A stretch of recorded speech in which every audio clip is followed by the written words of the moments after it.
In the previous video, we looked at a strange puzzle in the story of the prophet Abraham.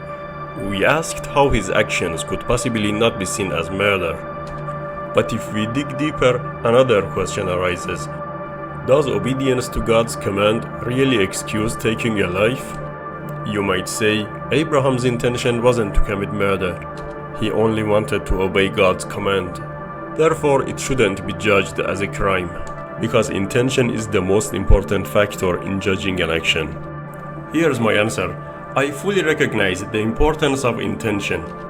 But is intention really the only factor that determines whether something is moral or not? I know this example is disturbing, but let's be honest. If intention alone defines morality, then you must also accept that the fighters of the Islamic State of Daesh were not murderers. After all, they didn't behead people for fun, money, or personal gain. They sincerely believed those people were unbelievers, and they had faith that God Himself commanded them to kill. So, do you really accept that Daesh fighters were not murderers just because their intent wasn't to do evil? Of course you don't. Neither do I. This shows us something important. Even if an action is done without an evil intention, reason and conscience can still recognize the action itself as murder. Think about it. If I believe in my God so deeply that I would obey any command, even if it were to slit the throat of my own child, then surely if that same God later commands mass slaughter, I will obey that too. Isn't that true? This proves that intention alone is not enough. A person who truly empathizes with others, who pays attention to human suffering, could never kill simply because of faith. But when reason and conscience are weakened, and faith becomes the supreme motivator, then all it takes is a religious command for an ordinary believer to kill as easily as Daesh did, even if they are not an evil person by nature, even if they are a kind, compassionate person. Do you see how easily faith can transform a good person into a murderer? You might say, God does not need to explain His commands. He is all-knowing, and His ways are higher than ours. But sadly, that's exactly the same justification Daesh uses. They don't ask their God for explanations, they simply obey. Some may argue that in Abraham's story, God stopped him at the last moment, and that proves Abraham's God is real, and Abraham's obedience was therefore moral. But let's think carefully. If Isaac had been killed, would that have made Abraham's God unreal and Abraham's act immoral? Even though the action itself was identical in both cases?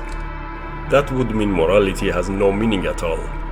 And remember, in the Abrahamic religions, this story is not presented as a piece of history. It is presented as the perfect example of faith. And that is, even if we assume the story itself is true, which we actually have no historical evidence for. Some might also say, well, in ancient times, many cultures, including the Canaanites, practiced human sacrifice, and God simply wanted to replace that with animal sacrifice. I wish that were true, but we know that many prophets after Abraham repeatedly ordered massacres, not for crime, not for war, but purely because of unbelief. So by that logic, in the eyes of this God, a human life only has value if it is devoted to God, and otherwise it is worth no more than the life of an animal. In the Hebrew Bible, God commands entire peoples to be wiped out, including all the children. You can find this in Deuteronomy, in Joshua, and in Samuel. So when such a God, who later again and again commanded killing purely for reasons of faith, asks his prophet to kill his own son, can this ever be a sign of compassion for humanity or respect for human life? So I ask you again, do you still want to say that God's command defines morality? Now maybe someone will say, okay, maybe God is not the measure of morality, but we are uneducated, we lack knowledge, so we are not in a position to judge what is right or wrong. That's why we must follow a teacher or a priest to tell us what is moral. Well, I understand the feeling, but the consequence of this attitude is frightening. Think of the conquistadors. They handed over their reason and conscience to the priests of the church. And with this excuse, they slaughtered vast populations of indigenous people in the Americas. Can we really ignore our own responsibility for our actions? Maybe we can justify it until we ourselves become the victims of such violence. But what then? The truth is, regardless of our education or intelligence, each of us has a personal responsibility for morality.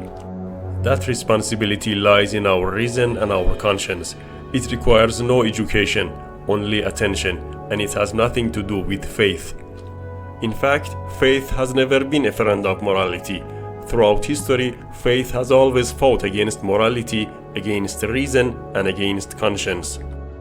Religions often start by putting on a show of morality, telling people obvious truths like respect your parents, don't steal, don't lie, be kind.